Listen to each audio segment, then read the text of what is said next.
Hello and welcome to another edition of Popcorn Bucket List. Today we are talking Snyder Cut for the third month in a row now, and for the foreseeable future. In case you haven't read anything on the internet, there's a lot going on with that. There's a lot going on. We're also going to be previewing the month of April and talking some premature streaming releasing here today. So let's just get into it. Actually, first and foremost, the last few months, Ryan, you've presented a challenge to the audiences. I'm gonna make this audible. Those who have won in the past are ineligible for now. We want to keep people going. Yep. Get other people a chance. So, what is the challenge that you said you would make up on the fly on the spot right now? All right, go. So, talking about movies, I was thinking about one of my favorite movies of all time. I know I've said it before in the past when we were talking just about some of our favorite movies, and if you guys can guess that, I will give you you'll get the prize. However, I will give you some clues. A couple of clues. It's an older film, gang related. One gang, I believe, is in Queens, and they need to make it back to their home in Coney Island, New York, all in New York.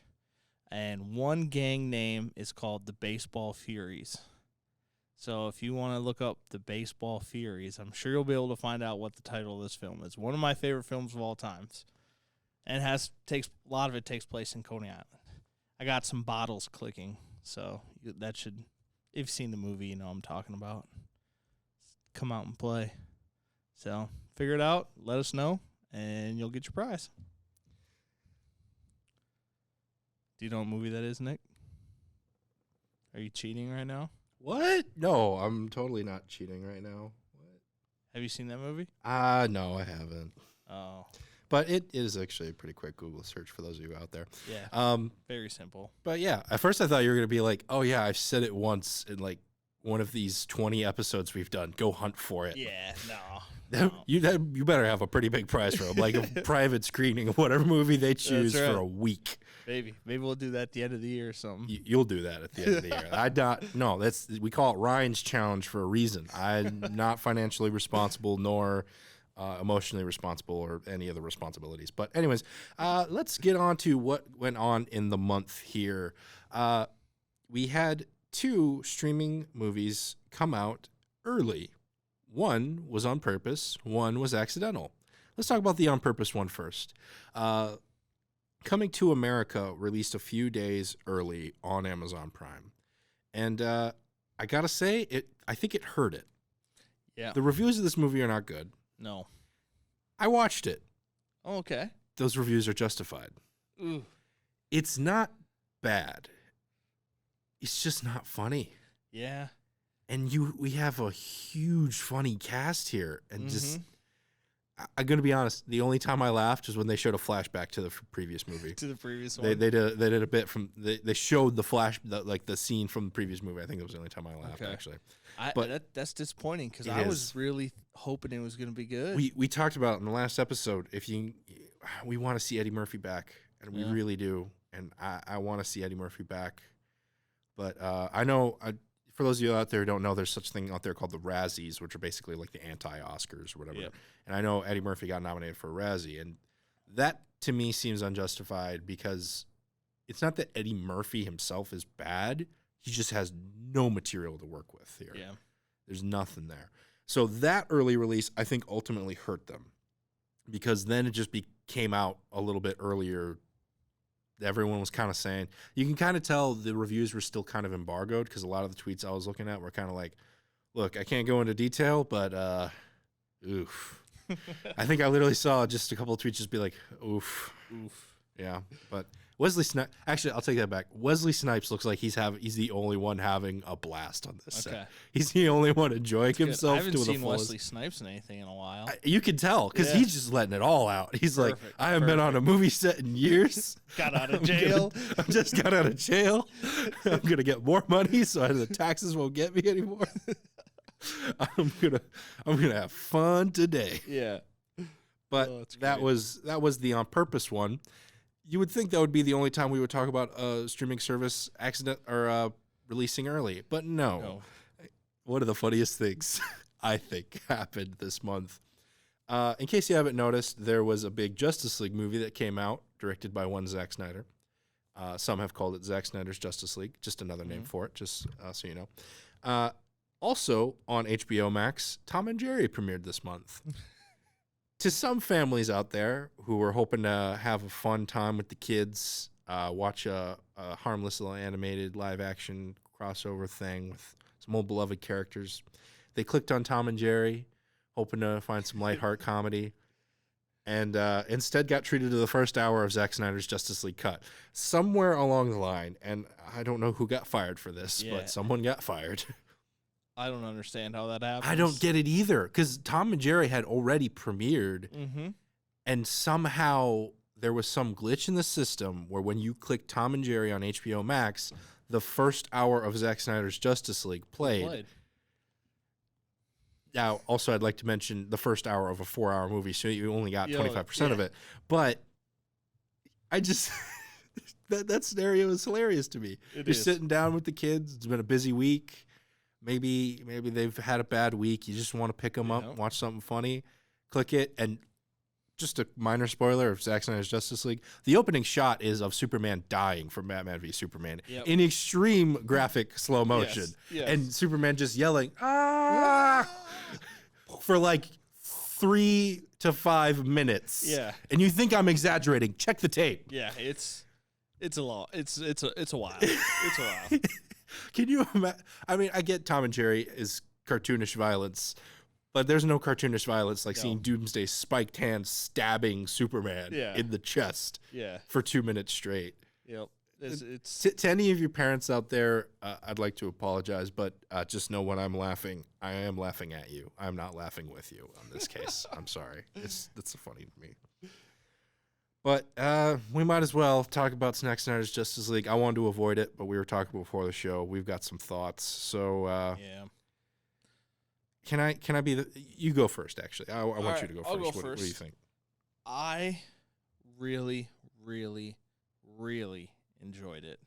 I thought it was a cinematic experience. I watched it in a movie theater, and it was amazing.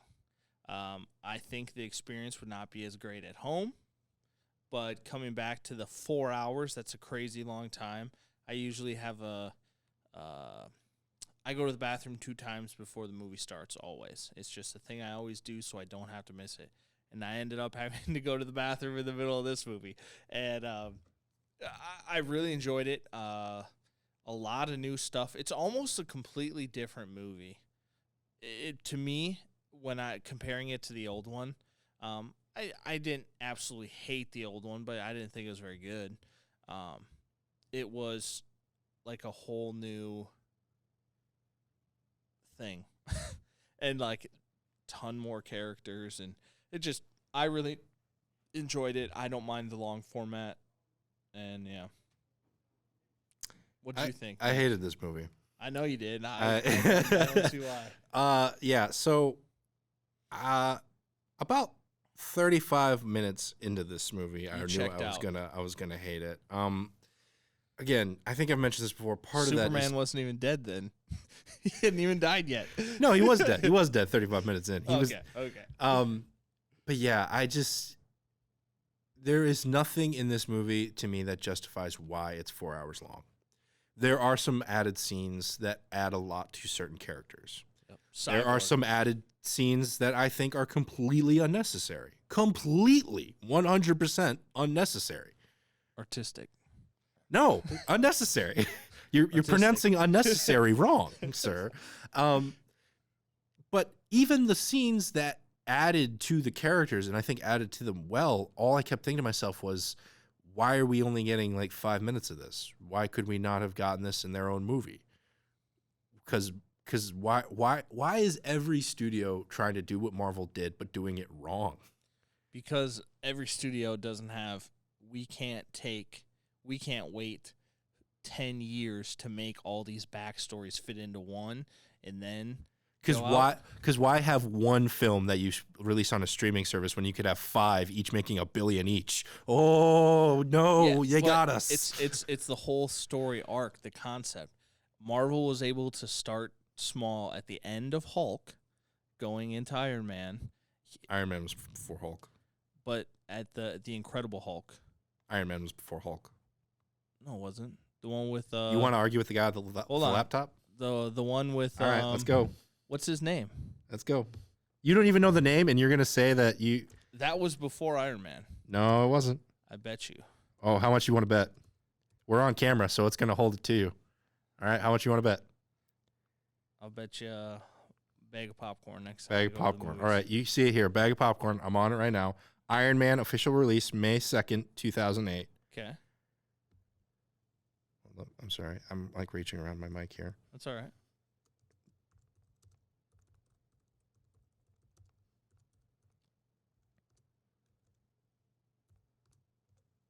Incredible Hulk release June 13th, 2008. Suck it. Okay, 2 months. Okay. That's not even 2 months, dude. What? That's a month. Is it really only a month difference? May, June. Well, I thought, wow.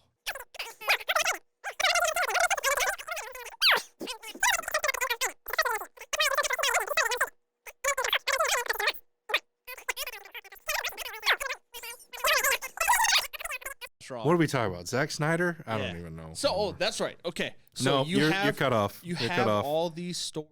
And he's cut off. I have the power. I've been waiting to use this button for forever. Now say uncle. Okay, now you're back. Yeah, I didn't say it. You couldn't hear me. No, I could hear it. All right. So yeah, I'm just gonna end this by saying I didn't like this cut. I didn't like the fact that they thought they had to cram all this in one movie. I especially don't like the epilogue, considering how we don't even know if this is going to be a continuing universe at all. Closest I've ever gotten to walking out of a movie was when I saw that epilogue title thing go up. I'm not kidding. Like, I saw that and I was like, and I knew there was so much talk around this nightmare scene that we still hadn't seen yet. Yeah. That I was like, crap, that's what this is. It's going to be like this and then like 2 other things. And it was. Yeah. And now they're even releasing the black and white version, I think today, which supposedly has some different scenes. The black and white version. They're releasing a black and white version. Oh, cool. Yeah. I don't know why. I don't know. Because why not? Artistic. Artistic. I'm going to chuck this bottle at you, bro. Any other thoughts on Zack Snyder's Justice League? Yeah, well, just one last quick one. I didn't mind the 4-hour format. However, moving forward, I would not like to see a lot of films coming out with this extended runtime. I think some films will be okay, but like you said, you have to have the appropriate things in it that's going to justify having it that long. I thought this one was fine. Obviously, you disagree, but that's all right. But I agree with, in the future, I don't want to see super long films become the new norm. I don't want to see that. I don't think we will, but I don't want to see that. Well, there is, I don't know if this article is true or not, but supposedly the Russo brothers, after seeing the success of this, are now open to the idea of a 6-hour endgame cut. Supposedly there's a 6-hour endgame cut. As long as Captain Marvel has the same amount of screen time, I will be fine with that. But if she's in there what else anymore, can they add to that? What else can they add? There's nothing else to Anything. that movie was so are they just going to, because they go back to other movies, are they just going to add those full movies instead of just seeing the ending battle of Avengers? Are we just going to rewatch the Avengers in the middle there? Are we just going to rewatch Thor: The Dark World? That'd be fine. I'd be fine with that. Some of it. Making some like crazy fantasy stuff. You can't say I'd be fine with that and then go some of it. You're either with it or you're not.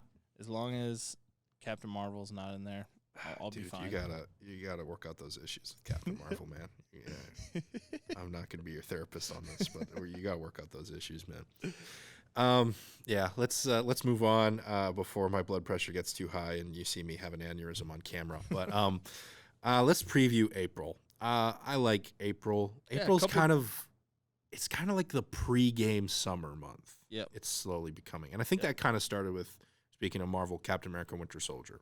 That was one of the first big like April releases, and it was especially for Marvel, I think, too. So we got a few here that I think are going to be kind of interesting. So let's run them down. Coming out April 2nd, first weekend of April, we got a couple here, 3 movies to be exact. French Exit, which is a theater release, no streaming service as far as I could read. Basically, the best way to put it is it's a prestigious movie starring Michelle Pfeiffer. Really not much to the plot. Basically, her character has pretty much run out of money left behind by her dead husband, and she moves to Paris with her son. Watching the trailer, this might be the most Oscar baity movie of the year. Yeah, I watched it and I thought, that was great. And then after, when we were getting ready for this, she lost her money and she moved to Paris with her son. Mm-hmm. And that's all I remember. Yeah, it's almost being advertised as like this is a great Michelle Pfeiffer performance. It's really you really shouldn't say these things just by watching the trailer, but just watching it, I didn't really get that vibe. It just sometimes this goes with anything. It looks like they're trying too hard. Yeah. To be prestigious. Yep. Like that's probably the best word I could describe this. Spot on. Or artistic, as you would like to. Artistic. Coming out that same weekend is The Unholy. This is, again, also a theater release. It is a religious horror movie starring... Looks awesome. Will you let me finish? Yeah, sorry. I just wanted to say that.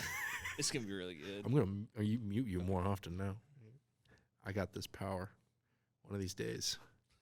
I'm just going to leave it on and forget to turn it back on. Yeah. I'm going to leave you in a religious horror movie, see if you survive. Anyways, we joke. The Unholy, religious horror movie starring Jeffrey Dean Morgan, who many people know from The Walking Dead. Produced by Sam Raimi. Basically, a deaf girl is visited by what she claims is the Virgin Mary. Now the little girl is not only healed, but she can heal others. Shortly after this, mysterious and evil things start occurring. This is premiering during one of the most religious times of the year, Easter weekend, so I'm sure this movie will have no black backlash whatsoever. Yes, and I'm super excited for it. It's coming out on Black Friday. Yep. So like I'm super, Good Friday, not Black Friday. I didn't even call you on that. Black Friday's the one after the Thanksgiving. One. Yeah. Good Friday, excuse me. If they did their marketing right, they would have been like, Good Friday is going to turn Black Friday when the evil happens and stuff like that. Good. That would have been fun. I think it looks awesome. I like Sam Raimi's work. And it's just kind of like that fun, not super duper, like deep in the hole kind of a horror. It's more of that lighter, campier, and not like that, like super, super religious. It just, I don't know. It's hard to explain, but it looks fun. It looks fun. Yeah. And that's what I want in my horror movies. Yeah. I am going to be curious to see how this one gets received, especially in its release date. Coming out that same weekend, this is a Netflix release. It is The Concrete Cowboy. This is a movie starring Idris Elba. Basically, a teenager discovers a world of urban horseback riding when he moves in with his estranged father, who is Idris Elba, as mentioned before, in North Philadelphia. They're basically like this. It's almost like they're trying to be cowboys in the modern world. In the city, in Philadelphia. And it seems like such a bonkers premise, but then when you watch the trailer, they're basically like, this is based on a true story, on a group you've never heard of. I got it here. They're the Fletcher Street Cowboys is what they were called. And they pretty much are just like cowboys in the city. They ride around horses, and it's actually a non-profit group that was more or less like there's probably a better way to put this, but kind of like an after-school program that we're trying to teach youth how to inner city kids how to take care and ride horses, teaching them responsibility and all that. And Idris Elba is one of these group members. So oftentimes, even though they're on the streets of a modern city, they're out with the cowboy hats and everything, sitting around the campfire, telling stories, like the whole 9 yards. It looks really good. And the fact that we haven't heard about this group earlier is kind of crazy to me. Kind of wild, yeah. Wild, Wild West, if you will. Great. Yeah. Coming out April 9th is another theater release in the movie called The Voyagers. It looks like some sort of space adventure, but really the whole crew pretty much is made up of these kids whose emotions are essentially drugged out of them. Yeah. They have to drink this blue liquid, and they have no... exactly. It suppresses their emotions. They were basically born and bred just to be this crew of this ship. It's another classic. The Earth is dying, savior of our species, all that stuff. You've seen it a million times, whatever. But basically, a couple of the kids discover what this liquid is doing to them, and they stop taking it. And it becomes, how do I put this? Spring break. The ship turns into a frat house in space. Yeah.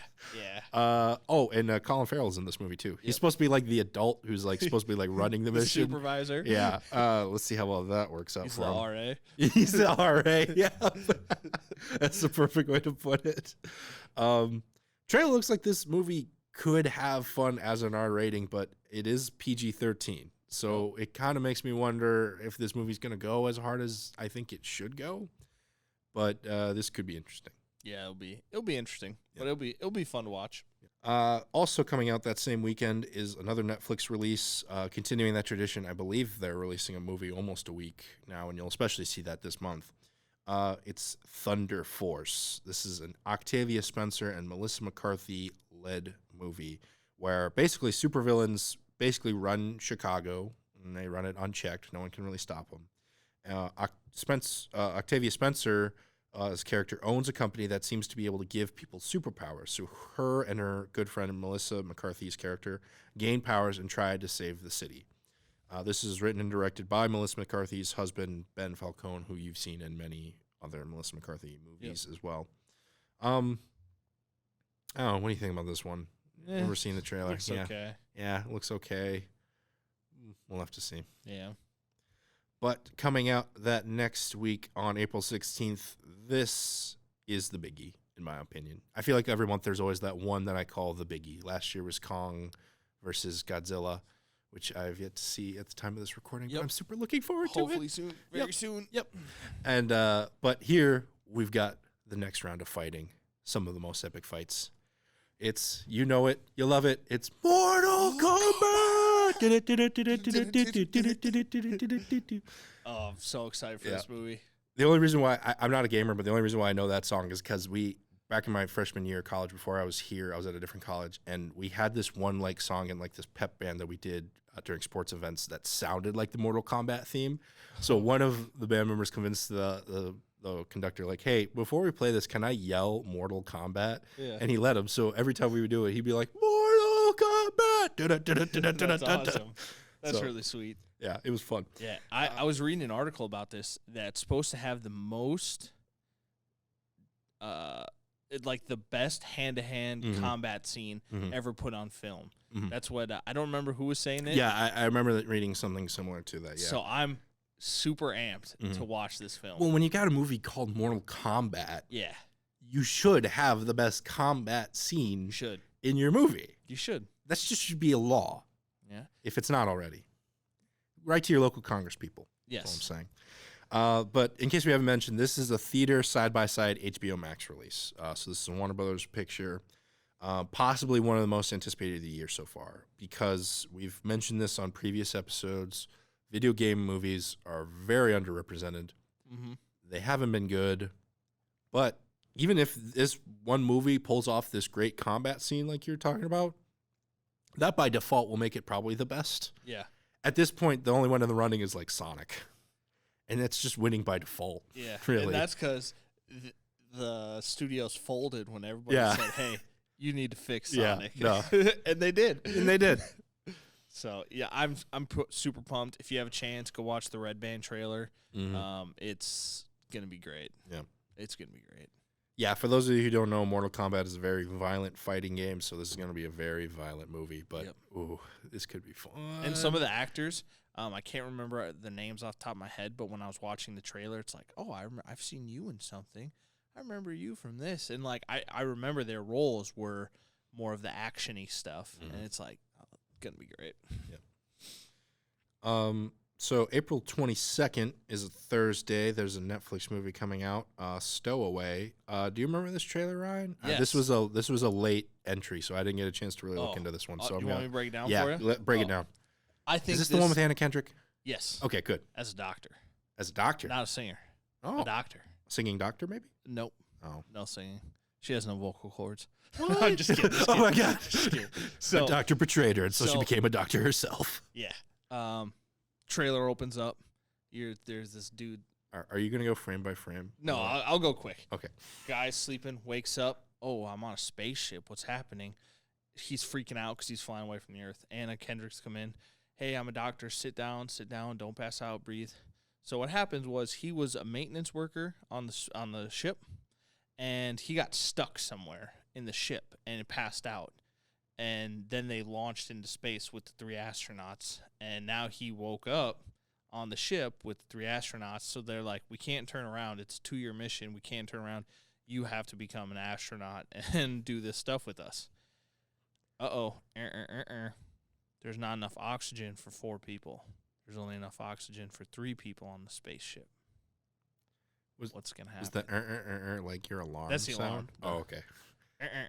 Okay. I wasn't So really now sure. they have to decide, are we going to kill one of our people? Are we going to try and find a way to make air? How are we going to do? Because now there's 4 people instead of 3, so they're taking up more oxygen. You're millions of miles away from the Earth. What do? You can't abandon the mission. The mission's been, it's a 2-year mission with, Is it another the Earth is dying, we need to save our species thing? Because I swear to God, if Netflix puts 2 of those out in the same month, are we even trying anymore? I think they're like doing stuff to help colonize Mars, if I remember correctly. Okay. So like it's not quite like yeah. I got you. So I think it looks awesome though, because it's a nice hunky dory space movie. So you mean to tell me Anna Kendrick doesn't sing during any of this? Well, actually, there's a line where he says she's the doctor, but also the entertainer, and then they all kind of chuckle, laugh around the table, and I thought, lame. I suppose her just doing a song and dance number wouldn't help the oxygen scenario. No. A lot of breathing during that. Nope. So, and thinking about it, there is a scene where they're running on a treadmill using an oxygen thing. So maybe this movie is lying to me. Maybe don't. I'm thinking maybe don't about do it. the treadmill that day. Yeah. Maybe don't. Yeah. At least until you figure out what the. Oh. I get staying in shape, but maybe skip treadmill. Maybe skip leg day. The commander of the ship is the mom from Hereditary. It's gonna be. I like her as an actor. I can't remember her name. I'm gonna figure it out. I'm not gonna Google it. I'm gonna figure it out. Use your brain. I'm gonna do it. I'm gonna figure it out. Toni Collette? Sure. Yeah, it's her. Don't check us. Yeah. Why would you do that? And yeah, it looks awesome. I'm excited. This isn't blocking me. Tomato. And he's muted again. And you're on timeout for 2 minutes. Let's move on to April 23rd. Coming out on Amazon Prime is Tom Clancy's Without Remorse. That is the full title. It is an action movie starring Michael B. Jordan, based on a Tom Clancy novel, as the title suggests. I love Michael B. Jordan. I think he's a great actor in general. I think he's a great action star. I think this could be really, really fun. I do too. I remember the first time a couple months ago when I saw the first trailer, it kind of gave me almost that like Captain America. It kind of gave me that Marvel vibe from it. Mm. But then once it got like more into the action and the fighting, you can tell it's not Marvel. And I think he's going to do a fantastic job of playing almost like a cyborg character. Yeah.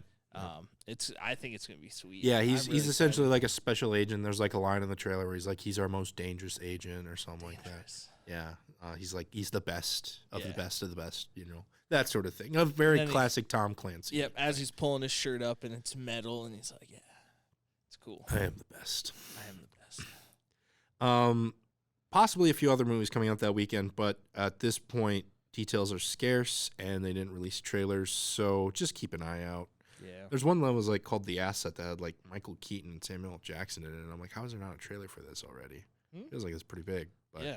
Is it a Netflix movie? I don't even think it was a Netflix movie. It was like a theater movie. So that's why we're not talking about it. Maybe they don't have The Asset yet. That's a good one. Let's just move on to April 30th, the last weekend of April. One of the ones that's coming out is The Mitchells versus the Machines. This is going straight to Netflix. I believe we might have talked about this one before. I think it got pushed around. But basically, it's an animated movie about a family on a road trip. Basically, their daughter is moving to college. It's their first kid moving off to college. And she's going to college for like videography, making movies, stuff like that. To be artsy. And the dad, he wants to spend some quality time with them. It's like no cell phones, none of that, no technology or whatever. Well, on this road trip to bring their daughter to college, the machines uprise and take over. As they often do during road trips. Yep. So now the family has to find a way and survive without technology, and the forced metaphor could not be more forced here. But still looks like it could be a fun time. And I would also like to throw out there, April 30th is also when they're doing a Scott Pilgrim vs. the World theatrical re-release. I don't know how many theaters that'll be in, but keep an eye out for that because that movie is awesome and one of my favorites of all time. So I'd just like to throw that out there as well. But speaking of theaters, Marshall 6 here in Marshall, Minnesota, still running. They still got some movies coming out here. I try to go at least once a week. I just saw the movie I'm going to recommend here in a little bit there, and it was a really fun time. I'm really glad I watched it in the theater. So be sure to check out their website. That link will be in the description here if you're watching it on YouTube. And check out their show times, some of their updated guidelines. We still have to keep things safe and keep things limited seating. Yep. The light is getting closer, though. I feel is. more and more confident saying that. It's happening. For the longest time, I didn't even want to acknowledge there was a light because I didn't want to jinx it. I felt like we were in the Toy Story. I think it's Toy Story 3 where they're at the landfill and they go through the conveyor belt. Don't say that. They left through this. Yeah. I'll cover their you ears. guys remember? And then they were go. going into the fire pit to get burned, and they all hold hands. Yep. And then we're at the point where the claw is just coming over. It's just about to get us. All right, cool. All You guys are good. Yep. So yeah, be sure to check them out. See what updates they have here.